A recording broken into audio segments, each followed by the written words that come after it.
পরীক্ষা করলেন। এই সন্তান যখন বিয়ের বয়স হলো, ইব্রাহিম তো সিরিয়া চলে গেছেন পরীক্ষা দিয়ে। সবাই ইসমাইলকে ধরলো, তোমার বিয়ে করতে হবে। কি বলে, সন্তান বড় বলে বিয়ে দিতে হয় না, তাতে জেনা করবে। এই জন্য বিয়ের আইন সহজ করা দরকার। যখন বিয়ের সমর্থন হবে তখন বিয়ে করবে। আপনি যদি আইন দিয়ে বেঁধে ফেলেন, এত বছরের আগে না অত বছরের আগে বিনীত করে আরেক বাড়ির আদরের মেয়ের সাথে অন্যায় অকর্ম করে এর জবাব তুমি সরকার দিবে। কাজেই বিয়ের আইন সহজ করতে হবে, জেনার আইন কঠিন করতে হবে। জেনার আইন কঠিন না, এই জন্য সাধারণ মানুষ তো দূরের কথা, এখন দেখি মাওলানা সাহেবরা, হাফেজ সাহেবরাও জেনার আইন দেশে সহজ থেকে জেনা করে ছোট্ট শিশুদেরকে আত্মহত্যা করে দিচ্ছে। আইন কঠিন করো। মাওলানা সাহেব হোক, রিক্সাওয়ালা হোক, সেই হোক, যদি বিবাহ করে বিবাহিত জেনাকার পৃথিবীর বুক থেকে তাকে মুছে দিতে হবে। আর যদি অবিবাহিত হয় 100 গোড়া লাগাতে হবে পিঠে। আজকে বিয়ের আইন করতে কঠিন, জেনার কোনো আইন নাই। এই জন্য দিন দিন জেনা বাড়ছে, বিবাহকে সহজ করতে হবে। ইসমাইল আলাইহিস সালামকে বড় জুলুম করতে সুন্দরী এক মেয়ের সাথে বিয়ে দেওয়া। হযরত ইসমাইল চিঠি লেখেন, আব্বা বিয়ে তো করে ফেলেছি, আপনি সময় পেলে আমার বউকে আপনার বৌমাকে দেখে যাবেন। হযরত ইব্রাহিম আলাইহিস সালাম ওই দিন ইসমাইল শিকারে গেছে। হযরত ইব্রাহিম আলাইহিস সালাম 1.5 মাস পর অতিক্রম করে ইসমাইলের দরজার সামনে আসসালামু আলাইকুম ঘরের ভিতর থেকে কর্কশ কণ্ঠের জবাব এলো, আলাইকুম কে? কে আপনি? ইব্রাহিম আলাইহিস সালাম ও তো জানে না এটা শ্বশুর, 1.5 মাস পর বাড়িতে এসেছি। ইব্রাহিম আলাইহিস সালাম কণ্ঠ শুনে তিনি চিন্তা করলেন, একটু বাজাই দেখি বউটা ভালো করছে না খারাপ করছে। দেখেন না আমাদের সমাজে বিয়ের আগে একটু বাজাই দেখি যে এটা চলে কি চলে না। ইব্রাহিম আলাইহিস সালাম বলল, আমি মুসাফির। বলে নাই আমি তোমার জামাই বাপ, বলে আমি মুসাফির, অনেক দূর সফর করে আমি এসেছি। এটা বলে না, তিনি বলতো তো তোমার স্বামী কোথায়? বললো উনি শিকারে গেছে। কখন আসবে? আসে সন্ধ্যার দিকে, আসে সন্ধ্যার দিকে আসবে। হযরত ইব্রাহিম আলাইহিস সালাম বলে,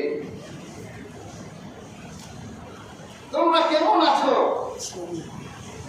আমরা তেমন ভালো নাই, আছি ভালো মন্দ মিলিয়ে আছি, তেমন ভালো নাই।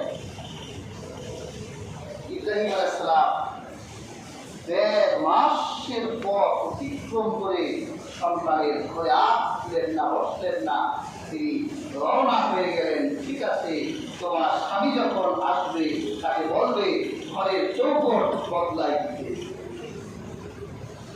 বলবো আমাদের ঘরের চৌকট খারাপ থাকে। হযরত ইসমাইল আলাইহিস সালাম তিনি সন্তান থেকে বাড়ি ফিরলেন। আর হাজিরিন মনে রাখবেন, নবীরা যে রাস্তায় চলে ওই রাস্তায় নবীদের সম্মানের খুশবু ঘ্রাণ প্রবাহিত হয়। হযরত ইসমাইল ঘরে ঢুকে তিনি তার বাবার খুশবুর ঘ্রাণ তার নাকে আসলো। স্ত্রীকে বলল, কে স্ত্রী, আমার বাড়ি কে এসেছিল? ঘরে এক মুসাফির এসেছিল। কি বললো? আমরা কেমন আছি জিজ্ঞাসা করলো। তুমি কোথায় জিজ্ঞাসা করলো, জবাব দিলাম।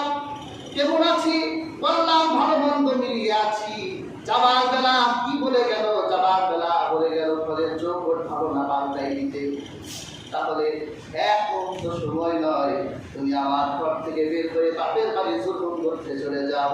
ওই মুসাফির ব্যক্তি কেউ ছিল না, আমার বাবা ছিল 1.5 মাস পথ পাড়ি দিয়ে এসেছে, তোমার ঘরে বসে একটু বিশ্রাম নিত, কিন্তু তোমার কণ্ঠের কণ্ঠস্বরটা আর আল্লাহর প্রতি তোমার শুকরি, আল্লাহর প্রতি অকৃতজ্ঞতা দেখে আমার বাবা বুঝলেন আমার সন্তানের জন্য এই বউ ভালো না,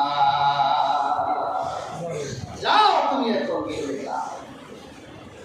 কি বলেন, আমাদের দুনিয়া তো সেম। 40 বছর পরে জিজ্ঞাসা করবে, কিচ্ছু পাই নাই এই গুজার করে, কিচ্ছু দিতে পারে নাই, জীবন গেছে, যৌবন গেছে, সবই গেছে। আবার দেখবেন স্বামীর ঘরে ভালো আছে, পরক্রিয়া করে শয়তানের সাথে, ওটা যা কামাই করে সব এড়িয়ে দেয়, পরে ওর সাথে যখন যায় গিয়ে দেবে কিছু দেয়। পেয়ার হাজির, এই অকৃতজ্ঞতা স্বামীর প্রতি, এই অকৃতজ্ঞতা মহিলাদেরকে জাহান্নাম পর্যন্ত নিয়ে যায়। পেয়ার হাজির, ইসমাইল বিয়ে করলেন আবার ঠিক আব্বা বিয়ে তো করছি, বউ দেখে যান, সময় থেকে আসবেন, বউ দেখে যান। হযরত ইব্রাহিম আলাইহিস সালাম আবার 1.5 মাস পথ পাড়ি দিয়ে একদিন ইসমাইলের বাড়ির সামনে এসে সালাম দিলেন, আসসালামু আলাইকুম। ঘর থেকে শুনলেন একটা কণ্ঠ নিচু আওয়াজ, ওয়ালাইকুম আসসালাম। আপনি? আমি এক মুসাফির, তোমরা কেমন আছো? আলহামদুলিল্লাহ ভালো আছি। তোমার স্বামী কোথায়? আমার স্বামী শিকারে গেছে। তোমরা কি খাও? গতবার আমি প্রশ্ন করে না কি খাও, কারণ ওর ভিতর অকৃতজ্ঞতা দেখেছিল। এবার ইব্রাহিম প্রশ্ন করলেন, তোমরা কি খাও? আমরা পানি খাই আর আমরা গোশত খাই। সুবহানাল্লাহ। রাসূলুল্লাহ বলেছেন গোশত বেহেশতের খাবার। সুবহানাল্লাহ। দেখবেন আমরা গোশতই সবচেয়ে বেশি ভালোবাসি, এই জন্য গোশত খেলে শরীরে শক্তি হয়, কর্মক্ষমতা বাড়ে। এই জন্য সপ্তাহে 1 দিন হলে গোশত খাওয়া দরকার। যার সামর্থ্য নাই তার দোয়া করা বেশি, আল্লাহ গোশত খাওয়ার সামর্থ্য দেয়। আর যে প্রত্যেক দিন গোশত খায়, রাসূলুল্লাহ বলেছে তার ঘরে যেন আল্লাহর অভিশাপ না হয়। প্রত্যেক দিনও গোশত খাওয়া যায়, সবই খাওয়াতে হবে সন্তানকে। আজকে আমাদের সন্তানদের সমস্যা, এরা গোশত ছাড়া কিছু খাবে না, এই জন্য মাথায় বুদ্ধি হয় না, সব খাইলে বুদ্ধি হচ্ছে। সে আর হাসি হযরত ইব্রাহিম আলাইহিস সালাম তিনি তার পরিচয় এই বউকেও দিলেন না। তিনি বললেন, আল্লাহ শুকর যে তোমরা পানি গোশত খাও, শুকনো পানি খাও, তাহলে ঠিক আছে। তোমার সন্তান, তোমার স্বামী যখন বাড়ি ফিরবে তাকে বলবে ঘরের চৌকটটা ভালো, এটা যাতে সে। ইসমাইল বাড়ি এলেন, তাকে তার খুশবুর ঘ্রাণ। স্ত্রী আমার কে এসেছিল? এক মুসাফির এসেছিল। কি বলেছে? আমরা কেমন আছি? আল্লাহ শুকর আদায় করেছি। যাবার বেলা বলে গেল ঘরের চৌকট ভালো, এটা যেন দেখে যায়। স্ত্রী, তুমি যাও সেই মুসাফিরকে, ওই মুসাফির হলো আমার বাবা ইব্রাহিম, সিরিয়ার নবী। তিনি ঘরের চৌকট দ্বারা তোমাকে বুঝিয়েছে, তুমি আল্লাহ শুকর আদায় করেছো। বলেছে এই স্ত্রী তোমার জন্য পারফেক্ট, এটাই তোমার জন্য পারফেক্ট। পেয়ার হাজির, সর্বশেষ এলান তিনি আল্লাহ সুবহানাহু ওয়া তাআলা ইব্রাহিমকে আবার পরীক্ষা করলেন। যে পরীক্ষা তার জন্য সবচাইতে আজীবন পরীক্ষা ছিল। আল্লাহ তাআলা ইব্রাহিমকে নির্দেশ দিলেন, এবার তোমার সন্তানকে নিয়ে তোমরা পিতা পুত্র 2 জন সেই শহরে অবলা এক নারীর কাছে তোমার সন্তানকে আমি রেখে দিয়েছিলাম, যে শহরকে আমি চাষাবাদ করার জন্য। ওই শহর ছিল জনমানবহীন প্রান্ত, যেখানে পানি ছিল না, খাবার ছিল না, প্রতিবেশী ছিল না।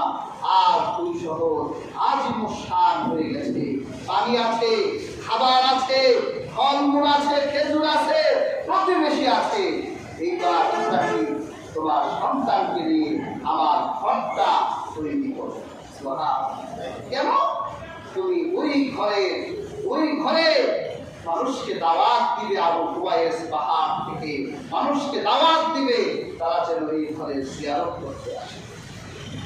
হযরত ইব্রাহিম আলাইহিস সালাম আল্লাহর কোরআন সাক্ষী, তার সন্তানকে নিয়ে তিনি এই ঘর যখন নির্মাণ করলেন, সমাপ্ত করলেন, আবু কুবাইস পাহাড়, এই পাহাড়ের উপর দাঁড়িয়ে হযরত ইব্রাহিম আলাইহিস সালাম তিনি হজের আযান দিলেন। আযদিন বিন-নাসি বিল হাজ, তিনি এই পাহাড়ের উপর থেকে তিনি আযান দিলেন। আল্লাহর হাবিব বলেছেন, যেই কয়েকজন ব্যক্তি ইব্রাহিমের সেই আযানে লাব্বাইক শব্দ বলেছে, আল্লাহ প্রত্যেককে হাজির মর্যাদা দিবেন। যে কয়বার লাব্বাইক বলবে, আল্লাহ তাকে ততবার আল্লাহ ঘরে জিয়ারতে আল্লাহর মেহমান হিসেবে আল্লাহ কবুল করবেন। ইয়া হাজির, দোয়া করবেন যাতে আল্লাহ আমাদের মুখ দিয়ে রূহের জগতে বারবার লাব্বাইক লাব্বাইক বলা। ইয়া হাজির, শেষ কথা, হজ্জে আমরা করতে যাই, এই হজের দুনিয়াবি কল্যাণ আছে, এই হজের আখিরাতের কল্যাণ আছে। দুনিয়ার কল্যাণটা কি? সারা পৃথিবী শুধু তার পরিচয় হতে হবে সে মুসলিম, সে বাংলাদেশি, পাকিস্তানি, ভারতী, তুর্কি, আফগানি, এই পরিচয় নয়, তার পরিচয় কি? সে মুসলিম। গোটা পৃথিবীর মুসলিমরা তারা একত্রিত হবে, গোটা পৃথিবীর সমস্ত মানুষকে তারা মেসেজ দিবে, আমাদের দেশের ভিন্নতা থাকতে পারে, আমাদের সীমানার ভিন্নতা থাকতে পারে, গোটা পৃথিবীর সমস্ত মুসলমান আমরা এক অভিন্ন। এই মেসেজ দেওয়ার জন্যই আমরা সেখানে একত্রিত হই। সাহাবায়ে কেরামদের যুগে, খোলাফায়ে রাশেদার যুগে সমস্ত পৃথিবীর মুসলমানরা যখন একত্রিত হতো, তারা পৃথিবীর মুসলমানদের দুঃখ দুর্দশার কথা শুনতেন, জানতেন, আর প্রতিকার করে দিতেন কিভাবে তা প্রতিকার করা হয়। কিন্তু হাজিরিন, আজকে পরিতাপ আর আফসোসের বিষয় হচ্ছে, আজ 1400 বছর পার হয়ে গেছে, গোটা পৃথিবীর মুসলমানরা এখন ইব্রাহিমের সেই দাওয়াত গ্রহণ করে আল্লাহ খানায়ে কাবার মেহমান হয়। প্রিয় হাজিরিন, দুঃখী মুসলমান আছে, কিন্তু দুঃখ শোনার সেই শাসকগুলো আজ পৃথিবীতে নেই। কান্না করার মুসলমান আছে, তাদের মাথায় হাত বুলিয়ে দেওয়ার সেই মুসলমান আজ নেই। এটাই হচ্ছে আজ আমাদের দুঃখ আর পরিতাপ। আজকে আমরা হজ থেকে দুনিয়াবি ফায়দা পাচ্ছি না। প্রিয় হাজিরিন, এই জন্যই তারা সুযোগ পেয়েছে। আজ থেকে 1500 বছর আগে আমার রহমতের নবী বলে গিয়েছিলেন, এমন এক যুগ আসবে তোমাদের ধ্বংস করে দেওয়ার জন্য সমস্ত কাফেররা একজন আরেকজনকে ডাকবে। তোমরা যেভাবে দস্তরখান বিছিয়ে একজন আরেকজনকে খাবার খেতে ডাকো, ঠিক তারা তোমাদের ধ্বংস করে দেওয়ার জন্য ডাকবে। আর সেটাই হচ্ছে, এক মুসলমান রাষ্ট্রকে ধ্বংস করে দেওয়ার জন্য তারা হাজার কাফেরকে ডাকে, আমরা একত্রিত হয়ে তাকে ধ্বংস করে দেয়। আর সেটাই হচ্ছে, কিন্তু মাথায় হাত পুড়িয়ে দেওয়ার সেই মুসলমান আজ আমরা দেখতে পাচ্ছি না।